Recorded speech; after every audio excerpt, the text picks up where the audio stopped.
umunsi wo kwibohora kubera impamvu nyinshi. Ubundi twajyaga duhura tugahura ku manywa n'ahandi ibikorwa byinshi byo kwiyereka bizongera ikindi gihe mu bihe byiza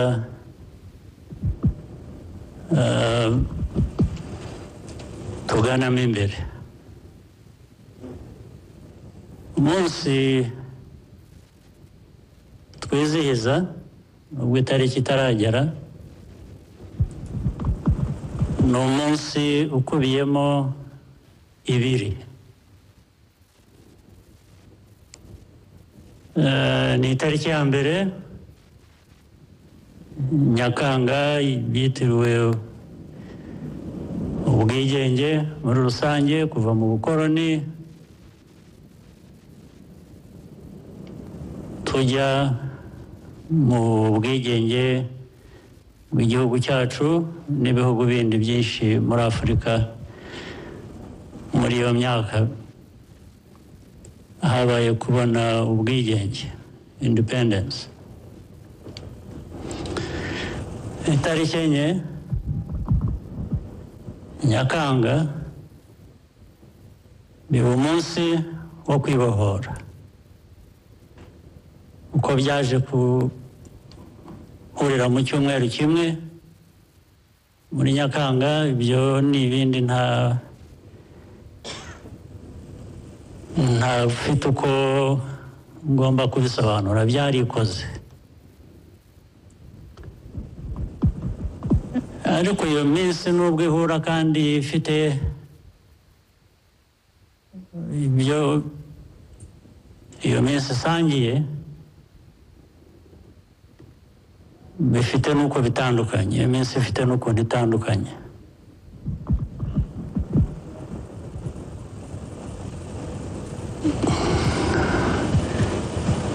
Itariki twaribonye rero ko bitari ngombwa kwizihiza umunsi ubanza Nyakanga ngo twongere twizihize umunsi wa kane muri Nyakanga dukurikirana dutyo. Turabihuza, ubundi tubihuriza itariki enye. Uyu munsi twabihurije hagati yabyo.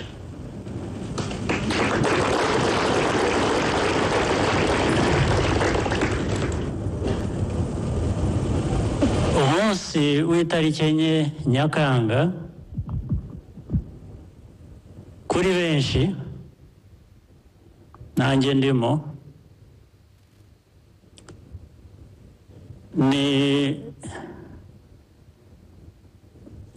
nk'ubunani.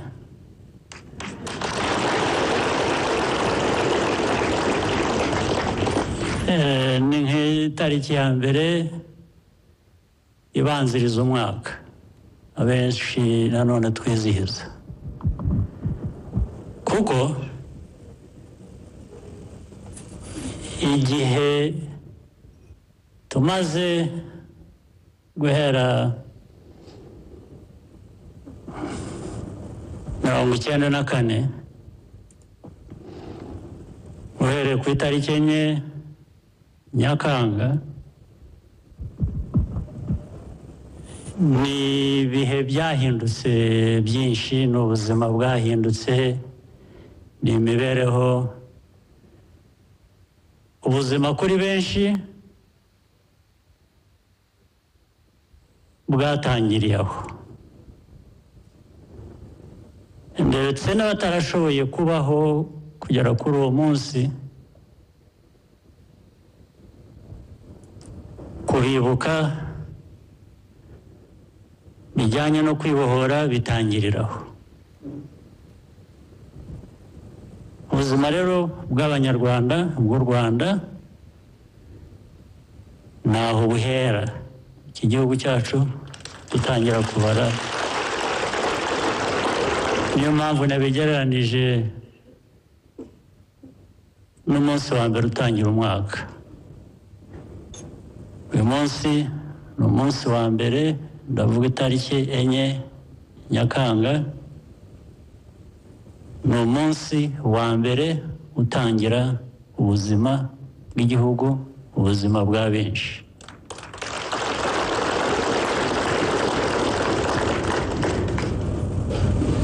Nk'uko byagenze rero no Nyakanga itariki ya mbere tubona ubwigenge,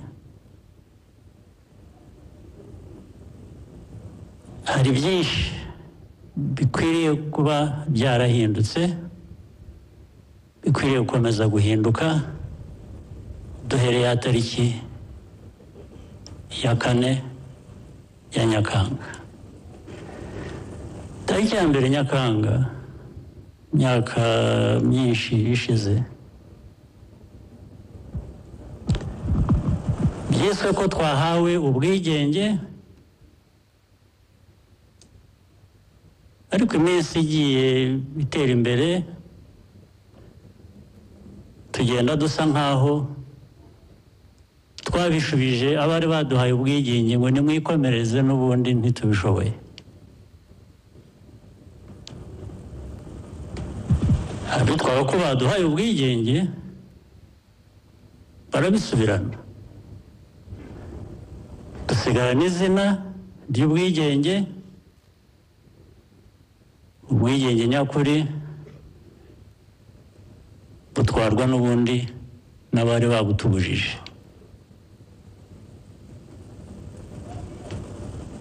Uko ni ukuri, ntabwo ari twe gusa. Igiye kureba hirya no hino niko bisa nkaho ariko byagenze. Abantu babonye ubwigenge mu izina barabubura mu by'ukuri. Itariki 4 rero Nyakanga, ibyo mwita kwibohora, murashaka ko tuzibohora tukabisubiza nanone abari batumye bimera gutyo,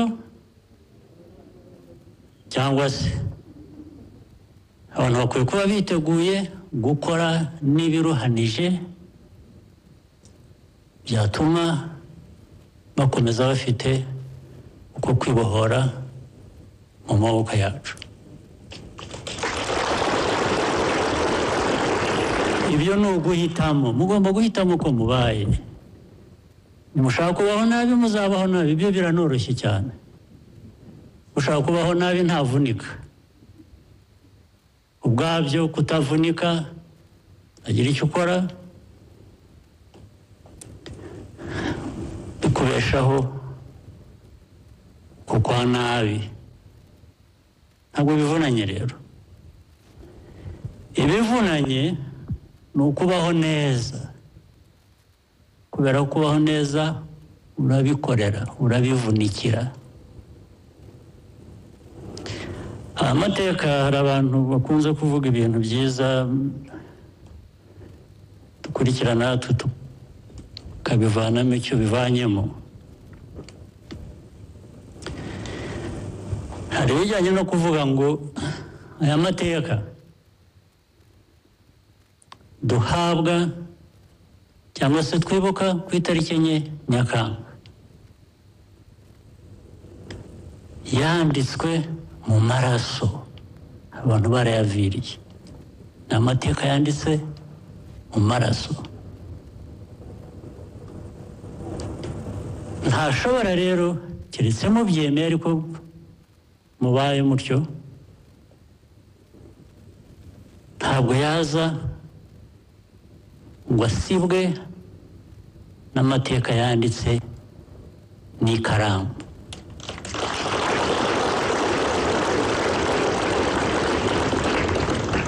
Hagati y'amaraso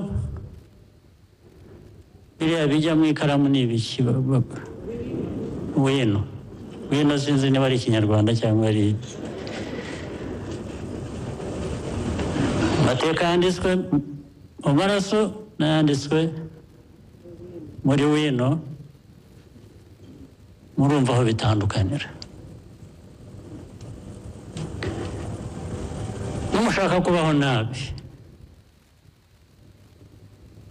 muzareke wino isibe amateka yanyu yanditswe mu maraso y'abanyu.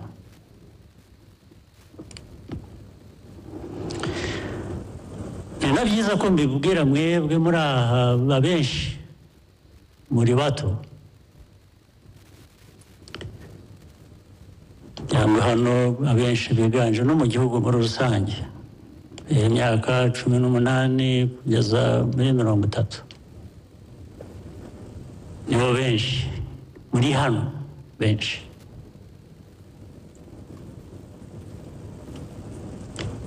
Abanditse ayo mateka mu maraso yabo bari muri urwo rugero rw'iyo myaka.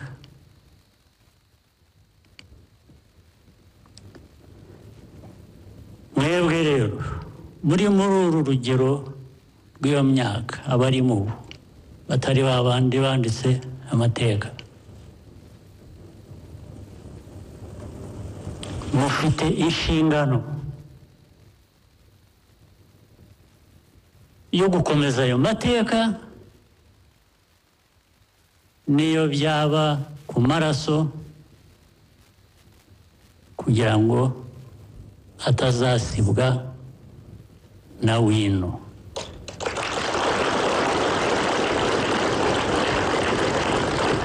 Urubyiruko mwebwe muri hano ugomba guhitamo. Nimuhitamo kwibera abasinzi, niba hari n'abaje aha ko tuhahurira bafite inyota nyinshi ariyo batekereza, mubanze mu nyumve, hanyuma nimurangiza nababwira iki. Uwaje afite inyota aba yishyize iruhande gato, muntize amatwi, nabonye uyu mwanya mbabwire. Ubu kandi icyo mbivugiye n'ejo cyangwa uyu munsi mu gitondo nahoze ndeba raporo ya Minisiteri y'Ubuzima, nuko banditse gusa bagasa nk'ababirata, ntibabisobanurire abantu ngo babyumve bamenye icyo kwirinda. Harimo imibare, harimo ibimenyetso, statistics zerekana ubuzima bw'Abanyarwanda, aho imibare igenda idasa neza, ibintu bigenda bitera imbere kandi byinshi bikomoka, yerekana ngo ukuntu ngo mugotomera inzoga. Ndabivuga uko biri, ntabwo ndi bubinyure handi, ntabwo ari jye wabyanditse, ndasoma raporo. Ariko uko bijya hejuru niko byangiza ubuzima bwanyu. Berekanaga ko bijyana n'indwara zangiza ubuzima bw'abantu. Hanyuma se kakazi muzagakora ryari? Muzagakora udafite ubuzima? Mujye mubyumva mutyo. Urabizi cyangwa abantu benshi batinya kubibabwira, kubera ko iyo yabwiye ubivuze asa nkaho ari we kibazo, cyangwa we bamubona ko we iby'amajyambere atabizi, ngo ibyo nibyo bigezweho.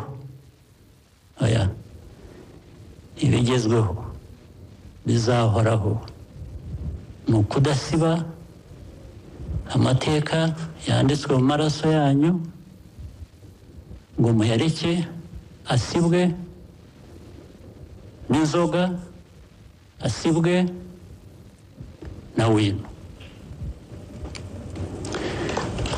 Wino tuvuga erega n'uyu munsi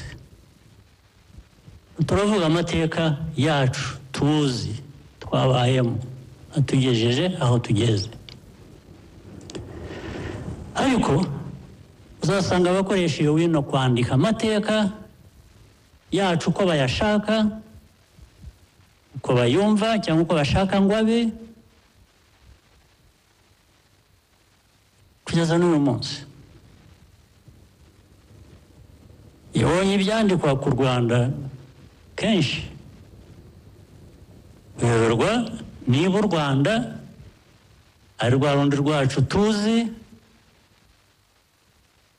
twanditse amateka yarwo mu maraso yacu.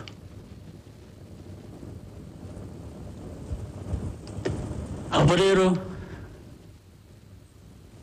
ni ukubereka ko ibyo bavuga atari byo. Iyo ushaka kwereka umuntu ko ibyo akuvuga atari byo, ntabwo ari ngombwa kurwana nawe. Urwana n'icyo aheraho ajya kwereka abantu ko ari kumeze. Iyo uhora usabiriza, iyo uhora wemera ko haba umwiryane hagati yacu, iyo uhora uri aho bifashe mu mifuka ntacyo ukora, ugenda mu nzira gusa, ibyo nibyo ahera avuga ati dore abanyarwanda ni uko basa niko bameze. Ibyo rero uwabihaye abashaka kuduhindurira amateka yabibahereye iki? Ntabwo abantu twakwemera ko batwandikira amateka, dukwiye kubyemera. Amateka ni ayacu, ubuzima ni ubwacu, igihugu ni icyacu.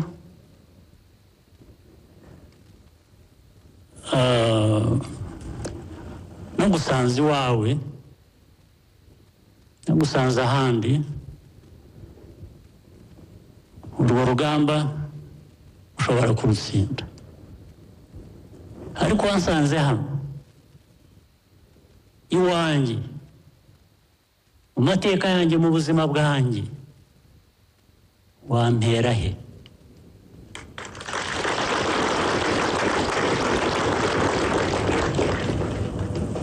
Wampera he? Ariko ndavuga ngo, ndashaka kuvuga ngo waduhera he? Kuko ntajye, nta wowe gusa, ni twe. Nitwe twese nicyo mvuga. Ibyo rero nibyo mugomba kuba mwiteguye igihe cyose. Niba mushaka ubuzima bwiza, niba mushaka kuba abagabo, niba mushaka kuba ibyo mukwiriye kuba muri byo, ibindi ni amagambo gusa. Guhangana mu magambo ibyo nta kibazo kinini. Iyo ushatse uranabyihorera, ugututse si ngombwa umusubize, ariko uzi icyo ukora kandi ugomba kugikora, sibyo?